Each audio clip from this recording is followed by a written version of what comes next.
Oh, hello. Yes, am I through to Whitehaven congregation? What did you say?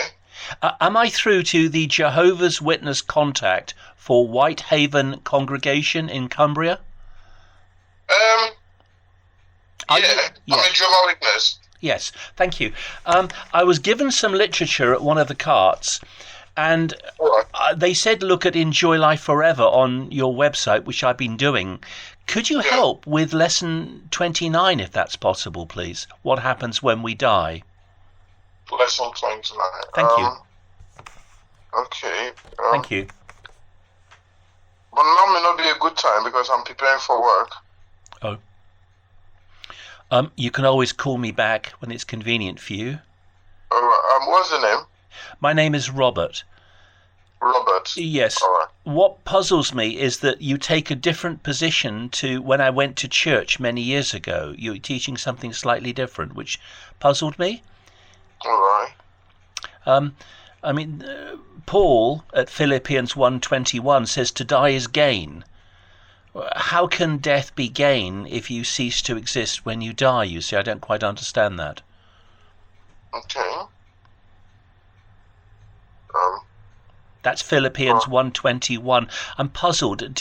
Is there an answer to that? Paul simply says to die is gain, you see.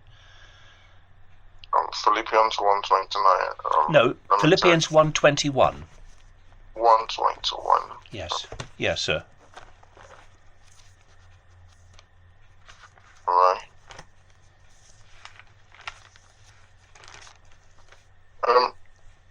For to me to live is Christ, and to die is gain.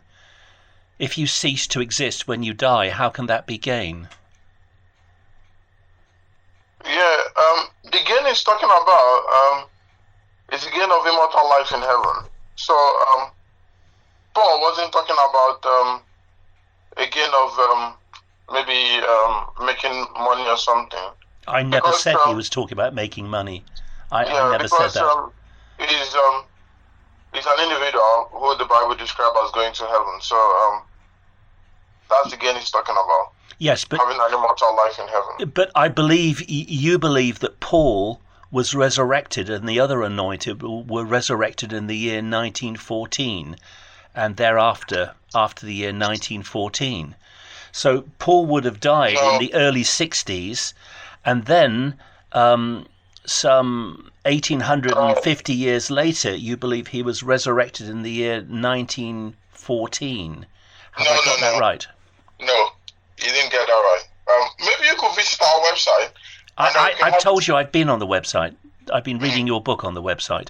Where am I wrong? I thought you taught that the first resurrection happened from 1914 onwards, when the dead, the anointed, were resurrected as non-human spirit creatures. No, it's not from 1914. Oh, when were they resurrected? Yeah, after Jesus died and went to heaven, he opened the way for anointed ones to go to heaven as well. When did they go to heaven? Which year did they go to heaven? If you can check out history, after Jesus died and went to heaven, he paved the way for others to come to heaven. Yeah, but I'm asking you to sort of back that up with some sort of quote or proof or evidence. If you check John 3:13. John 3:13 doesn't mention the date 1914. No. If you're looking for the date 1914, then you would not understand the context.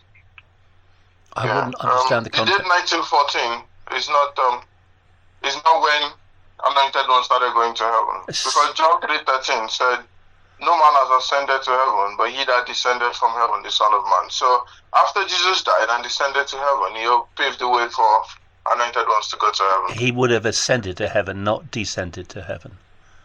What did you say? He would have ascended to heaven, not descended to heaven. Yeah, that's what the scripture said. I thought you said he descended to heaven. Oh.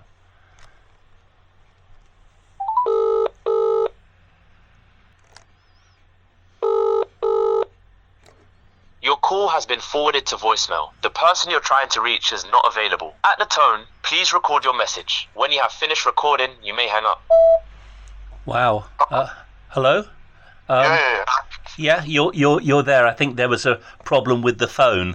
Sorry about that. If it was at my end. At the moment, I'm preparing for work at the moment. Right. I will be leaving them in like 2-3 minutes time. Okay. Well, maybe you could phone me when it's convenient.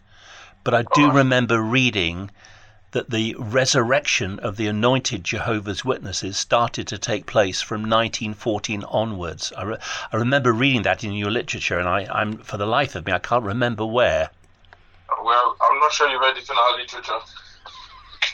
The Insight in the Scripture book, 2-volume green book, published by the Watchtower Bible and Tract Society. Yeah. I'm not sure the Insight will tell you that. I beg your pardon? I said, I'm not sure the Insight will tell you that. I don't think I've ever seen that.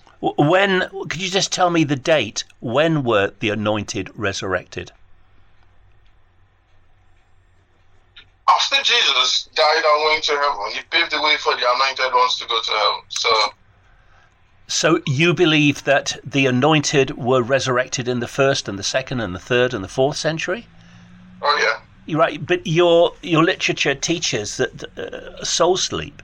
It teaches that they cease to exist, and then they're going to be resurrected. The anointed will be resurrected with new bodies, which won't be human bodies. They'll be non-human spirit creatures, and they're going to be resurrected with those new bodies in the year 1914 onwards. I'm not sure our literature said that, but like I said, I'm actually preparing. Right. Okay, well, if you call me back, thank you so much for speaking to me. If you call me back, if you could look into this, you call me back when it's convenient. My name is Robert. Has my number come up? All right. Yeah. That's lovely. Thank you very much, sir. Bye-bye. Yeah. Bye. Bye.